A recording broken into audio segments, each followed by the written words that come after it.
Hi, and welcome back to another episode of Cooking with the Cripple. I'm your host, the Cripple, and today we're going to be making a very unusual macaroni and cheese. So what you want to do is you want to get about a pound of ground beef, and the reason why this one looks so bad is because I made it earlier this morning, but you want to brown it up, which just means put it in the pan, cook it up, strain it, put your seasoning in it while it's still in the strainer. I found this to be very easy because you can just use a spoon and mix it up.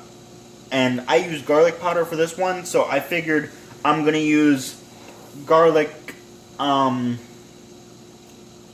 sauce, and we'll just see how it turns out. So what you want to do is you want to get 6 to 10 cups of water boiling. And here, let me just show you something really quick.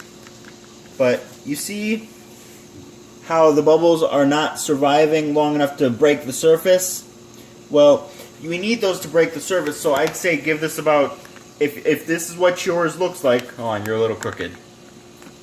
But if this is what yours looks like, then you want to give it about 10-15 more minutes and then add in your noodles. And the reason and I know I stress this and stress this and stress this, but the reason you don't want to leave your noodles in the whole time this is cooking is because they get soggy and it's just not pleasant. So you want to get this to a boil and then add in your noodles and then let them cook, and then we'll figure it out. So I will see you guys when this boils. Alright, there we go. And I don't know if you can tell, but the bubbles are finally breaking the surface. So we're going to go ahead and add in our noodles. And let me see if I can't cover that up.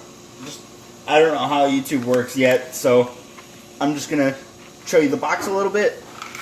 But I don't want to use...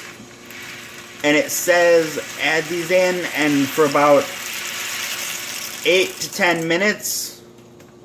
So while you're doing that, clean up, and then I'll see you in a minute. Okay, so as you can see, we've added in the noodles, and we're going to cook this 8 to 10 minutes, stirring occasionally. And the reason why you want to stir occasionally is because the noodles like to stick to the bottom of the pan, and that's not good. So you want to stir occasionally, and I'm trying to capture one, but these just started out, so we're going to let these cook for 8 to 10 minutes, and then I will talk to you guys when these are done. But you always want to do a taste test every couple of minutes, just to be sure.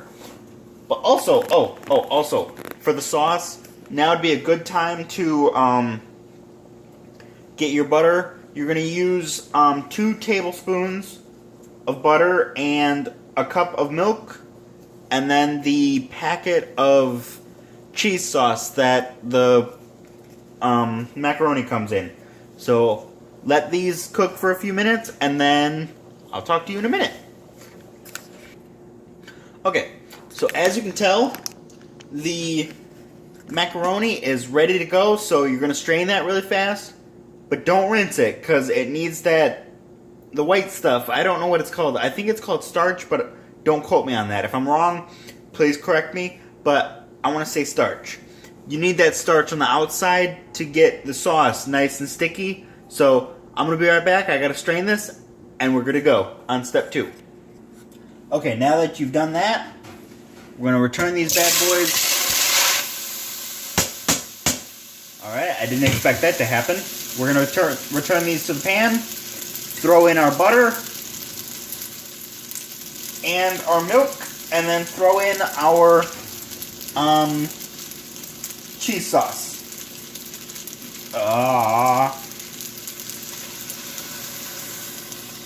There we go. Where's our cheese sauce? Here we go. And you always want to do this to make sure that you get it nice and loose. So there we go.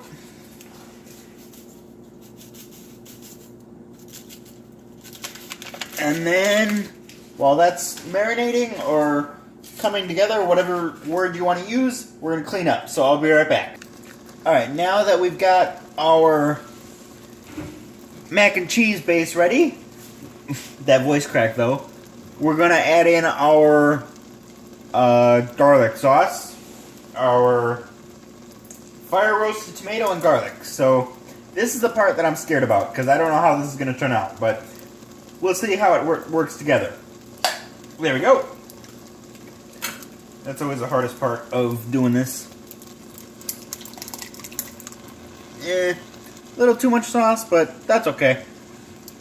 So we're going to mix this together, and then we're going to add in the beef. Ooh, that's actually a good life lesson. I just dropped a knife. And in the kitchen, when you drop a knife, do not ever try and reach out and grab it. You want to just let it fall and just get out of the way as quickly as you can. Because if you reach out to grab it, there's a possibility you could injure yourself, whereas before you weren't going to injure yourself. So do not ever reach out and try and catch a falling knife. So we're going to let this kind of meld together, and you'll understand why I picked garlic later. I don't know if I told you, but I use garlic powder in my, well, you'll understand now. But I use garlic powder to season the beef, and we're going to add that in, and I think it's really just going to bring the whole dish together. So I'll see you when this is all nice and melded together. So I hope you're having fun. Alright, as you can probably hear, the sauce is nice and bubbly, so we're going to take our, sorry, I made a mess, but if you're not making a mess in the kitchen when you're cooking, you're not doing it right. But we're going to take our beef and just dump it right in. If it'll dump. Woo! It kind of just came out once. That was kind of scary. But we're going to let that kind of... Oh, I like that. Oh, I think I just made meatloaf. Comment down below if you want me to make meatloaf. Here I am starting to sound like a big YouTuber. But anyways, we're going to let this kind of cook together, and then I'm going to knock you over. But I will see you guys when I deem this to be ready to eat. So I will see you then. Alright. We're going to try for a taste test, and if it's ready to go, it's ready to go. If it's not, we'll wait 2-3 more minutes. So... Ow!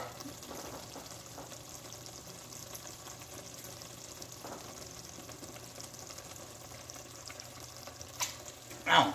It kind of burned. But I'd say give this 2 or 3 more minutes. But as you can tell, it's boiling really nicely, so that's a good thing. But I have to go put ice on my hand because I kind of blew a little too hard. So always be safe in the kitchen, kids. Alright, we'll see you in a minute. Also, notice, I had a spare spoon. I did not use the cooking spoon to do the taste test. But you always want to have 2 or 3 spoons on standby to do taste tests. So we're going to give this one more taste. This time being careful.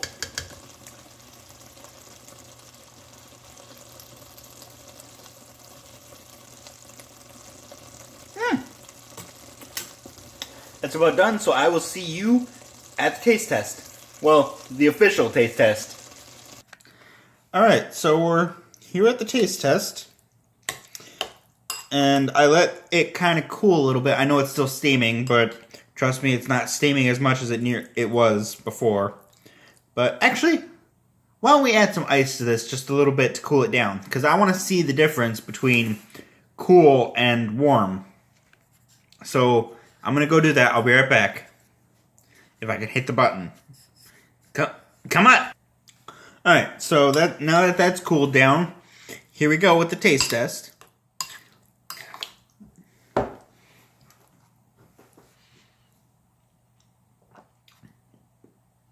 It's really, really good. It reminds me, the reason why I picked this recipe, or the reason why wanted to do this recipe, and I hope that it turned out the way it did, is because it reminds me of when I was a kid. Well, younger than I am now. I'm still basically a kid. But it reminds me of this dish my mother would make me. And I need to figure out I need to ask her what what's it called? And then I think it's just called like Beeferonie or something like that. I don't really know. But this turned out really, really good. I'm really happy with this result. But this has been Cooking with a Cripple. I've been your host, The Cripple. And don't forget to cook. I will see you guys in the next episode. Bye-bye!